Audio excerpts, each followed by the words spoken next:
देवों के देव महादेव क्यों है सर्वोच्च, जानिए 10 कारण। शिव का द्रोही मुझे स्वप्न में भी पसंद नहीं। भगवान राम। ओम ओम नमः शिवाय। ओम प्रथम नाम परमात्मा का, फिर नमन शिव को करते हैं। सत्यम शिवम और सुंदरम, जो सत्य है वह ब्रह्म है। ब्रह्म अर्थात परमात्मा। जो शिव है वह परम शुभ और पवित्र आत्म तत्व है, और जो सुंदरम है वही परम प्रकृति है। अर्थात परमात्मा शिव और पार्वती के अलावा कुछ भी जानने योग्य नहीं है। इन्हें जानना और इन्हीं में लीन हो जाने का मार्ग है हिंदुत्व। शिव अनादि, आदि, मध्य और अनंत है। शिव है प्रथम और शिव ही है अंतिम। शिव है सनातन धर्म का परम कारण और कार्य। शिव है धर्म की जड़। शिव से ही धर्म, अर्थ, काम और मोक्ष है। सभी जगत शिव की ही शरण में है। जो शिव के प्रति शरणागत नहीं है वह प्राणी दुख के गहरे गर्त में डूबता जाता है, ऐसा पुराण कहते हैं। जाने अनजाने शिव का अपमान करने वाले को प्रकृति कभी क्षमा नहीं करती है। पहला कारण, शिव स्वयं ब्रह्म है। शिव यक्ष के रूप को धारण करते हैं और लंबी लंबी खूबसूरत जिनकी जटाएं हैं, जिनके हाथ में पिनाक धनुष है, जो सत स्वरूप है अर्थात सनातन है, ओमवार स्वरूप दिव्य गुण संपन्न उज्ज्वल स्वरूप होते हुए भी जो दिगंबर हैं। जो शिव नागराज वासुकी का हार पहने हुए हैं, अर्धनग्न शरीर पर राख या भभूत मले, जटाधारी, गले में रुद्राक्ष और सर्प लपेटे तांडव नृत्य करते हैं, तथा नंदी जिनके साथ रहता है। उनकी भरिकुटी के मध्य में तीसरा नेत्र है। वे सदा शांत और ध्यानमग्न रहते हैं। कुछ विद्वान मानते हैं कि शिव पुराण अनुसार शिव के माता पिता सदाशिव और दुर्गा है। ब्रह्मा परमेश्वर से सदाशिव, सदाशिव से दुर्गा, सदाशिव दुर्गा से विष्णु, ब्रह्मा, रुद्र और महेश्वर की उत्पत्ति हुई। रुद्र का सदाशिव रूप होने के कारण वे शिव कहलाए। शिव पुराण के अनुसार एक बार ब्रह्मा और विष्णु दोनों में सर्वोच्चता को लेकर लड़ाई हो गई, तो बीच में कालरूपी एक स्तंभ आकर खड़ा हो गया। तब दोनों ने पूछा, प्रभु, सृष्टि आदि 5 कर्तव्यों के लक्षण क्या है? ये हम दोनों को बताए। तब ज्योतिर्लिंग रूप काल ने कहा, पुत्रों, तुम दोनों ने तपस्या करके मुझसे सृष्टि, जन्म और स्थिति पालन नामक 2 कृत्य प्राप्त किए हैं। इसी प्रकार मेरे विभूति स्वरूप रुद्र और महेश्वर ने 2 अन्य उत्तम कृत्य, संहार, विनाश और तिरोभाव अकृत्य मुझसे प्राप्त किए हैं, परंतु अनुग्रह कृपा करना नामक दूसरा कोई कृत्य पा नहीं सकता। रुद्र और महेश्वर दोनों ही अपने कृत्य को भूले नहीं हैं, इसलिए मैंने उनके लिए अपनी समानता प्रदान की है। सदाशिव कहते हैं, ये रुद्र और महेश मेरे जैसे ही वाहन रखते हैं, मेरे जैसा ही वेश धरते हैं और मेरे जैसे ही इनके पास हथियार हैं। वे रूप, वेश, वाहन, आसन और कृत्य में मेरे ही समान हैं। दूसरा कारण, शिव के कारण ही है सभी धर्मों की उत्पत्ति। शिव तो जगत के गुरु और परमेश्वर हैं। मान्यता अनुसार सबसे पहले उन्होंने अपना ज्ञान सप्त ऋषियों को दिया था। सप्त ऋषियों ने शिव से ज्ञान लेकर अलग अलग दिशाओं में फैलाया और धरती के कोने कोने में शैव धर्म, योग और ज्ञान का प्रचार प्रसार किया। इन 7 ऋषियों ने ऐसा कोई व्यक्ति नहीं छोड़ा जिसको शिव कर्म, परंपरा आदि का ज्ञान नहीं सिखाया हो। आज सभी धर्मों में इसकी झलक देखने को मिल जाएगी। सप्त ऋषि ही शिव के मूल शिष्य। भगवान शिव ही पहले योगी हैं और मानव स्वभाव की सबसे गहरी समझ उन्हीं को है। उन्होंने अपने ज्ञान के विस्तार के लिए 7 ऋषियों को चुना और उनको योग के अलग अलग पहलुओं का ज्ञान दिया, जो योग के 7 बुनियादी पहलू बन गए। वक्त के साथ इन 7 रूपों से सैकड़ों शाखाएं निकल आईं। बाद में योग में आई जटिलता को देखकर पतंजलि ने 300 BC मात्र 200 सूत्रों में पूरे योग शास्त्र को समेट दिया। योग का 8वां अंग मोक्ष है। 7 अंग तो उस मोक्ष तक पहुंचने के लिए है। शिव ने ही गुरु और शिष्य परंपरा की शुरुआत की थी, जिसके चलते आज भी नाथ, शैव, शाक्त आदि सभी संतों में उसी परंपरा का निर्वाह होता आ रहा है। आदि गुरु शंकराचार्य और गुरु गोरखनाथ ने इसी परंपरा और आगे बढ़ाया। शिव के शिष्यों के कारण ही दुनिया में अलग अलग धर्मों की स्थापना हुई है। बौद्ध साहित्य के मर्मज्ञ अंतर्राष्ट्रीय ख्याति प्राप्त विद्वान प्रोफेसर उपासक का मानना है कि शंकर ने ही बुद्ध के रूप में जन्म लिया था। उन्होंने इस संबंध में कुछ तर्क भी प्रस्तुत किए। पाली ग्रंथों में वर्णित 27 बुद्धों का उल्लेख करते हुए उन्होंने बताया कि इनमें बुद्ध के 3 नाम अति प्राचीन हैं, तननकर, शननकर और मेघकर। इसी तरह पश्चिम की संस्कृति और धर्म को भी भगवान शिव ने स्पष्ट रूप से प्रभावित किया। मुशरिक, यजीदी, साबेन, सुबी, इब्राहिमी धर्मों में शिव के होने की छाप स्पष्ट रूप से देखी जा सकती है। शिव के एक शिष्य ने पश्चिम में जाकर ही शिव के धर्म की नींव रखी थी, जिसका कालांतर में नाम और स्वरूप बदलता गया। ऋग्वेद में वृषभदेव का वर्णन मिलता है, जो जैनियों के प्रथम तीर्थंकर ऋषभनाथ कहलाते हैं। इन्हें आदिनाथ भी कहा जाता है और शिव को भी आदिनाथ कहा गया है। माना जाता है कि शिव के बाद मूलतः उन्हीं से एक ऐसी परंपरा की शुरुआत हुई जो आगे चलकर शैव, सिद्ध, नाथ, दिगंबर और सूफी संप्रदाय में विभक्त हो गई। फिर भी यह शोध का विषय है। शैव, शाक्तों के धर्म ग्रंथों में शिव परंपरा का उल्लेख मिलता है। भारत के चंद्रवंशी, सूर्यवंशी, अग्निवंशी और नागवंशी भी शिव की परंपरा से ही माने जाते हैं।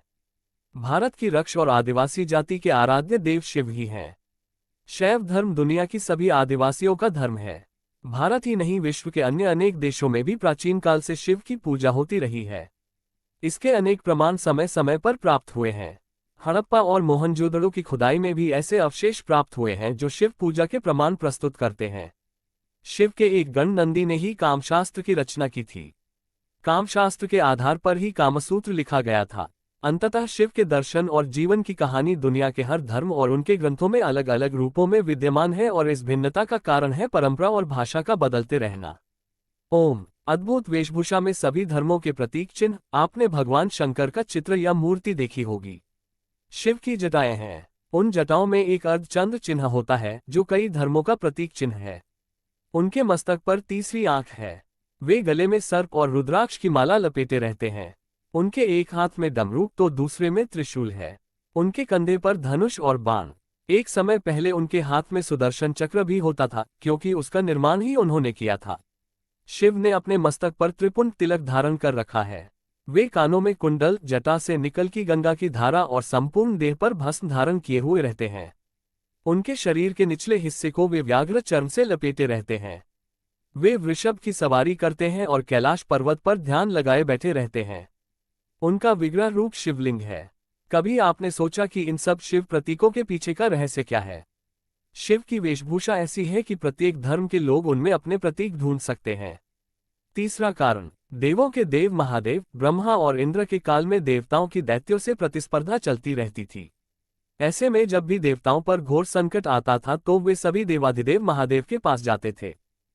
दैत्यों, राक्षसों सहित देवताओं ने भी शिव को कई बार चुनौती दी, लेकिन वे सभी परास्त होकर शिव के समक्ष झुक गए। इसीलिए शिव हैं देवों के देव महादेव। वे दैत्यों, दानवों और भूतों के भी प्रिय भगवान हैं। भगवान शिव को पूजने वाले देवों के साथ असुर, दानव, राक्षस, पिशाच, गंधर्व, यक्ष आदि सभी हैं। वे रावण को भी वरदान देते हैं और राम को भी। चौथा कारण, तुरंत प्रसन्न होने वाले वरदानी शिव। शिव की महिमा का वर्णन पुराणों में मिलता है। ब्रह्मा द्वारा छल किए जाने पर शिव ने ब्रह्मा को शापित कर विष्णु को वरदान दिया था। शिव ने भस्मासुर को जो वरदान दिया था उसके जाल में वे खुद ही फंस गए थे। शिव ने कामदेव को भस्म कर दिया था। शिव ने दक्ष के यज्ञ को नष्ट कर दिया था। राक्षस हो, देवता हो या फिर कोई सामान्य इंसान, शिव ने कभी अपने भक्तों के साथ भेदभाव नहीं किया।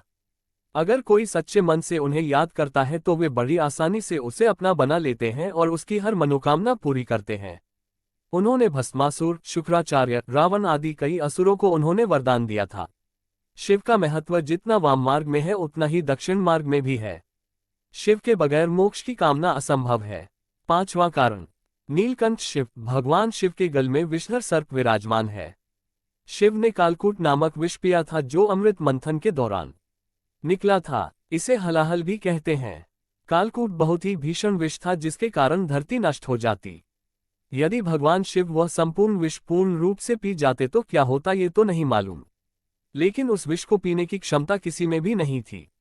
भगवान शिव ने वह विष अपने कंठ में धारण कर लिया।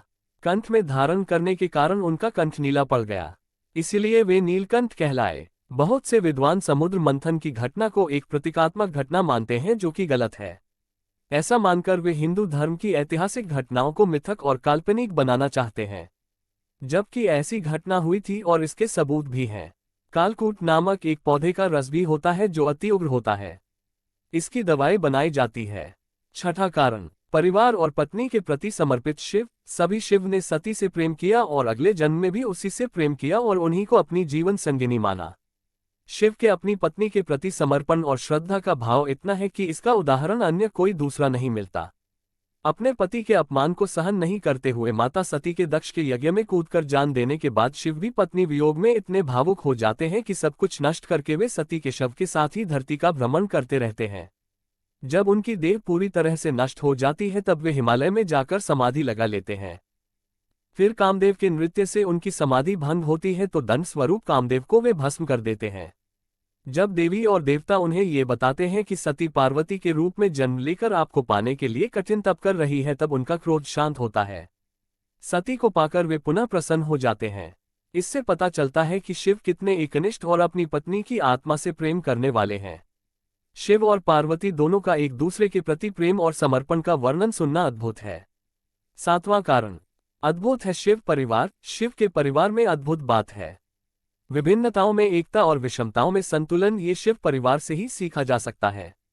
शिव परिवार के हर व्यक्ति के वाहन या उनसे जुड़े प्राणियों को देखें तो शेर, बकरी, एक घाट पानी पीने का दृश्य साफ दिखाई देगा। शिवपुत्र कार्तिकेय का वाहन मयूर है, मगर शिवजी के तो आभूषण ही सर्प है। वैसे स्वभाव से मयूर और सर्प दुश्मन हैं। इधर गणपति का वाहन चूहा है, जबकि सांप मूषक भक्षी जीव है। पार्वती स्वयं शक्ति हैं, जगदम्बा हैं, जिनका वाहन शेर है, मगर शिवजी का वाहन तो नंदी बैल है। बेचारे बैल की सिंह के आगे औकात क्या। परंतु नहीं, इन दुश्मनियों और ऊंचे नीचे स्तरों के बावजूद शिव का परिवार शांति के साथ कैलाश पर्वत पर प्रसन्नतापूर्वक समय बिताता है। शिव पार्वती चौपड़ भी खेलते हैं, भांग भी घोटते हैं। गणपति माता पिता की परिक्रमा करने को विश्व भ्रमण समकक्ष मानते हैं। स्वभावों की विपरीतताओं, विसंगतियों और असहमतियों के बावजूद सब कुछ सुगम है, क्योंकि परिवार के मुखिया ने सारा विष तो अपने गले में थाम रखा है। विसंगतियों के बीच संतुलन का बढ़िया उदाहरण है शिव का परिवार। जिस घर में शिव परिवार को चित्र लगा होता है, वहां आपस में पारिवारिक एकता, प्रेम और सामंजस्यता बनी रहती है। 8वां कारण सिर काटना और जोड़ना। भगवान शिव ने गणेश का सिर काटकर उस पर हाथी का सिर लगा दिया था। राजा दक्ष का सिर उनके गण वीरभद्र ने काट दिया था, लेकिन शिव ने बाद में दक्ष को क्षमा करते हुए उनके धड़ पर बकरे का सिर लगा दिया था। इसी तरह उन्होंने जलंधर का भी सिर काट दिया था। तारकाक्ष, कमलाक्ष और विद्युन्माली तीनों का सिर एक ही तीर से काट दिया था। उनके सिर को काटकर वे त्रिपुरासुर कहलाए।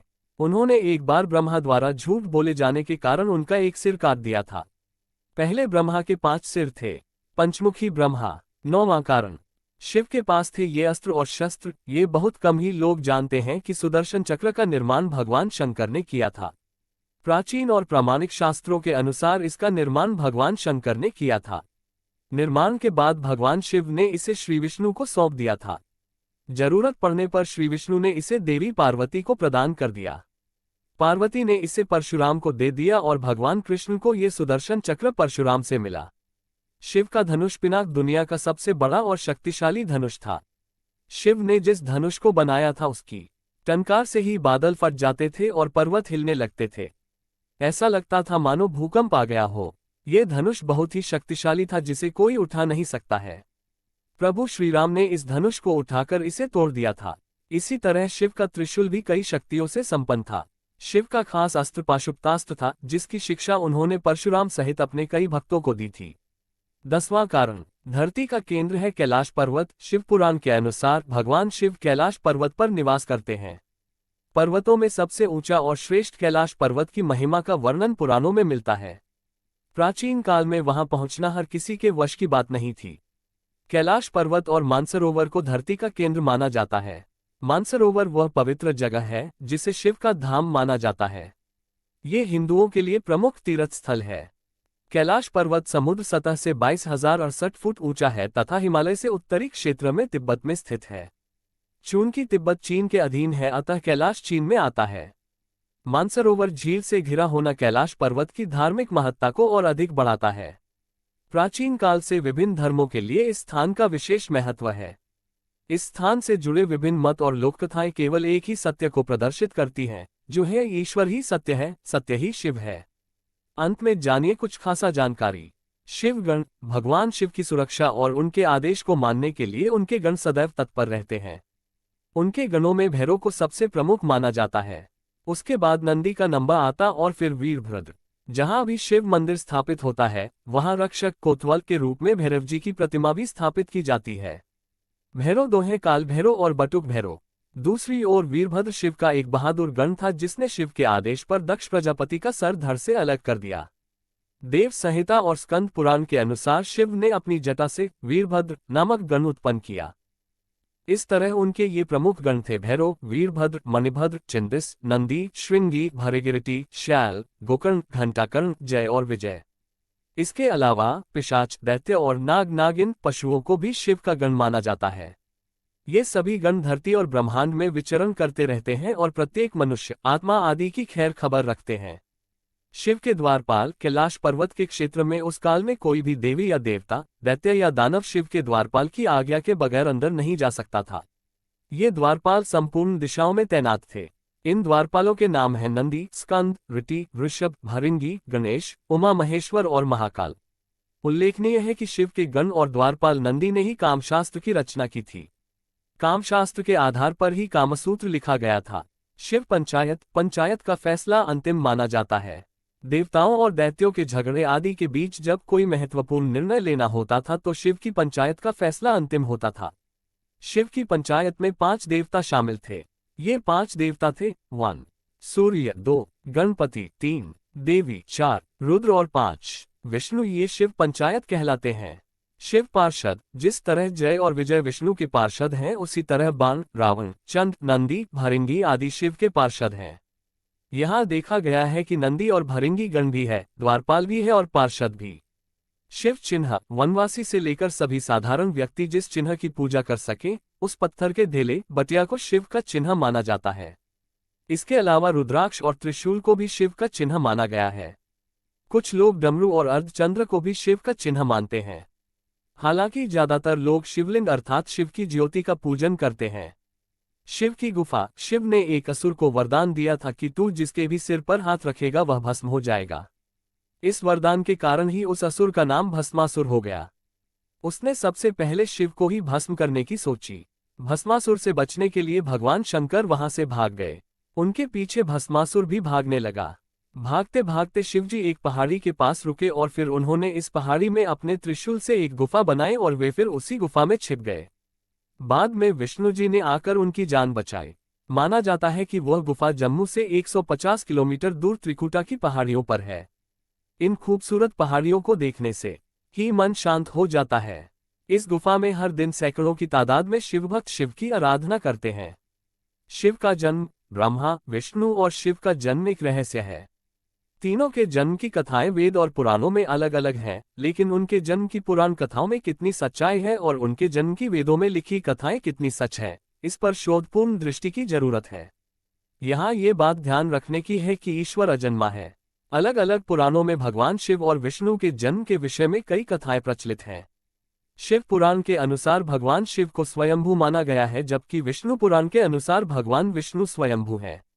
शिव पुराण के अनुसार एक बार जब भगवान शिव अपने टखने पर अमृत मल रहे थे तब उससे भगवान विष्णु पैदा हुए, जबकि विष्णु पुराण के अनुसार ब्रह्मा भगवान विष्णु की नाभि कमल से पैदा हुए, जबकि शिव भगवान विष्णु के माथे के तेज से उत्पन्न हुए बताए गए हैं। विष्णु पुराण के अनुसार माथे के तेज से उत्पन्न होने के कारण ही शिव हमेशा योग मुद्रा में रहते हैं। शिव के जन्म की कहानी हर कोई जानना चाहता है। श्रीमद् भागवत के अनुसार एक बार जब भगवान विष्णु और ब्रह्मा अहंकार से अभिभूत हो स्वयं को श्रेष्ठ बताते हुए लड़ रहे थे, तब एक जलते हुए खंभे से जिसका कोई भी और छोर ब्रह्मा या विष्णु नहीं समझ पाए, भगवान शिव प्रकट हुए। यदि किसी का बचपन है तो निश्चित ही जन्म भी होगा और अंत भी। विष्णु पुराण में शिव के बाल रूप का वर्णन मिलता है। इसके अनुसार ब्रह्मा को एक बच्चे की जरूरत थी। उन्होंने इसके लिए तपस्या की। तब अचानक उनकी गोद में रोते हुए बालक शिव प्रकट हुए। ब्रह्मा ने बच्चे से रोने का कारण पूछा तो उसने बड़ी मासूमियत से जवाब दिया कि उसका नाम ब्रह्मा नहीं है, इसलिए वह रो रहा है। तब ब्रह्मा ने शिव का नाम रुद्र रखा, जिसका अर्थ होता है रोने वाला। शिव तब भी चुप नहीं हुए, इसलिए ब्रह्मा ने उन्हें दूसरा नाम दिया, पर शिव को नाम पसंद नहीं आया और वे फिर भी चुप नहीं हुए। इस तरह शिव को चुप कराने के लिए ब्रह्मा ने 8 नाम दिए और शिव 8 नामों रुद्र, शर्व, भाव, उग्र, भीम, पशुपति, ईशान और महादेव से जाने गए। शिव पुराण के अनुसार ये नाम पृथ्वी पर लिखे गए थे।